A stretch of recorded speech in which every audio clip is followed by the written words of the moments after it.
Oh my God, are you actually gonna focus? Okay, let's get the show on the road. I got a comment from a user named Glowsack asking if I was ever gonna make long form videos, which if you look at my channel, it's a very valid question because it's all shorts. The only long form video besides this one is a very silly video, so let's just not talk about it, okay? Obviously the answer is yes, because I'm making this video. Why have I not done so before now? The short, sweet, simple answer is that I was, and very much so still am, scared. Because the comments on YouTube are just beyond nasty compared to every other platform. I don't know why, but the people on here, some of you guys act like you don't know how to treat people, you have no respect for others, and you act like you have no home training. It's just mind-blowing how people think their behavior is okay. Do I think this video is going to be great and people are going to tear me apart? Yeah, probably. And at this point, I'm kind of numb to it. So now that I got that off my chest, I was also getting into my head because of imposter syndrome. Because who the heck am I? Why would anyone care about what I have to say? Why would anyone listen to me? Which are all valid because, again, who am I? What really got me was not knowing that term and having all these feelings and being really confused about the feelings. Once I learned the term, it was a lot easier to cope. The imposter syndrome, it creeps in. But I realized that those thoughts, while valid, are also a strength currently because the chance of a lot of people seeing this probably, I hope it's low. So, you know, while you don't have an audience, I know it's best to just practice, practice, practice, and hopefully you get better and people find you when you're better. Another problem was that I just didn't even know who I was talking to. Like, the audience that I had in mind wasn't the actual audience that my content was bringing in. So I actually realized I kind of have two different audiences. One kind of feeds my long-term goal and one kind of feeds my short-term goal. So my long-term goal is the whole generic, everyone always says it, I want to build a community. Yes, I want to build a community. I want friends. I want online friends. Like, that's what it comes down to. I want to make connections. So a little backstory for that to kind of give context. I always searched for a sense of belonging and I could never find it. Going through grade school, like, it literally felt like my friends were my friends out of obligation because when you live in the same city or town your whole life, you generally grow up with the same group of people. So it kind of just felt like an obligation. I don't mean that in a mean way towards them at all, but that's how I felt. So I go to college, I still have this sense of belonging that I'm missing. I am constantly seeking it. Fast forward to after college, I got married and I moved to a military town. And this was the first time I finally felt like I belonged somewhere. With the military, there's just an automatic sense of community because you automatically have something in common with everyone around you. And when he got out of the military and we moved back to a civilian town, I lost that sense of belonging yet again. And yet again was I searching for it. About a year ago, Instagram's algorithm did its little thing where it showed me some content that it thought I would like. I started chatting with the creator and now me and her are like such good online friends. Like, talk to her almost daily. And I made such a good relationship with her. I have such a good friendship with her. We have so much in common. And it's just sparked this idea of like, duh, why are you not using the internet, social media, to make more online friends, to make more friends? If I have such a good connection with her, who's to say there's not 10, 100, thousands more like her that I could connect with all around the world? And the only thing holding us back from forming this relationship is the fact that we live in separate locations. So she encouraged me to start this channel.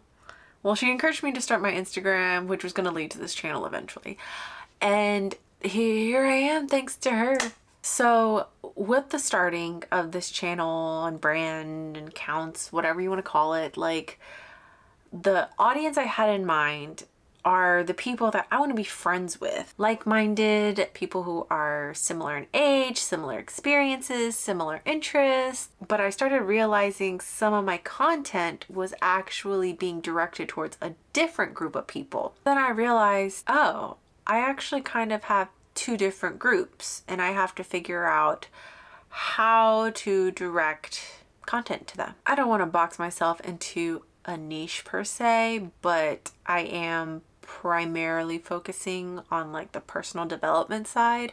So I would say the other audience is definitely more focused on that part of the channel, part of me, like what can I help them with rather than just be my friend. And that's totally fine because I believe social media should be a give and take. I kind of see it as like a role model, mentor kind of role. And I don't mean that in like a toot my own horn kind of way. I mean that in the sense that like I'm realizing the other audience is actually younger. Fun fact, I'm 30. Well, not yet at the time of this filming. So going back to the whole personal development thing, the direction I want to take this channel is more towards the tough love route. I say that because I want this to be a place where you hear what you need to hear, not what you want to hear. If you want validation for what you want to hear, there's plenty of other places to go for that. It might be more so now, but I felt like at the time when I needed it, there weren't a lot of platforms directed more towards like tough love, making you hear the hard truth that you need to hear. Along with the whole building connections things, like I want to be able to support people. I want to give pep talks. I want to give advice. I love giving advice. I want like-minded people, but more importantly, I want open-minded people. That's my big thing. You don't have to agree on everything with everybody in order to be respectful or even to have relationships with them. You don't. You can identify that there are differences. I feel like lately there's been a big push for you have to agree on everything I believe or we can't associate. And I just don't agree with that. There might have to be certain boundaries placed to respect those opinions, but it's still possible. I really want this place to be where I can challenge you, but you also challenge me as a person, because ultimately I want this to be a place where I grow with you, because obviously I don't know everything. There's always room for growth. Something that is also important to me, and it might sound kind of weird, but it's like I want to make people laugh. I personally think I'm funny, but I get it. Not everyone will think I'm funny. Not everyone has the same sense of humor as me, and that's okay. This went by a lot faster than the first time. Am I forgetting things? So I might as well just straight up tell you the type of content I am hoping to make. Obviously there's personal development stuff. I have video ideas for relationships, romantic and friendships, military life. That was the phase of life I was in before where I am currently, and kind of just like a miscellaneous fun gym, health, food, funny videos with my husband, because I feel like there should be an outlet for fun. I do have some series ideas. So one of them is like an advice column kind of thing. I love giving advice. I think I might have said that earlier. I have always been the advice giver in my friend groups. And another thing is I feel like sometimes advice is better received when it's from a third party, someone outside of the situation. Obviously the downside is I wouldn't have necessarily all the information unless you're willing to write me an essay, which go for it. But there would be circumstances and details that might be missing, and everything is circumstantial, but I thought that would be fun. And then there could be like a what would you do, or how would you react, or what would you advise kind of like thing in the comments.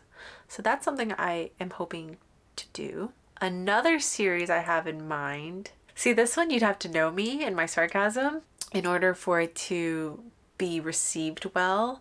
So that one's a to be decided one, but it's got to do with online trolls. I thought I had another series, but I can't think of it now. So we'll see. Maybe I didn't. I probably bounced around a lot and I have no idea. I'm going to do my best to edit it and make it make sense. But if you made it this far, you might as well hit the subscribe button because you listened to all that babbling. Is that really it?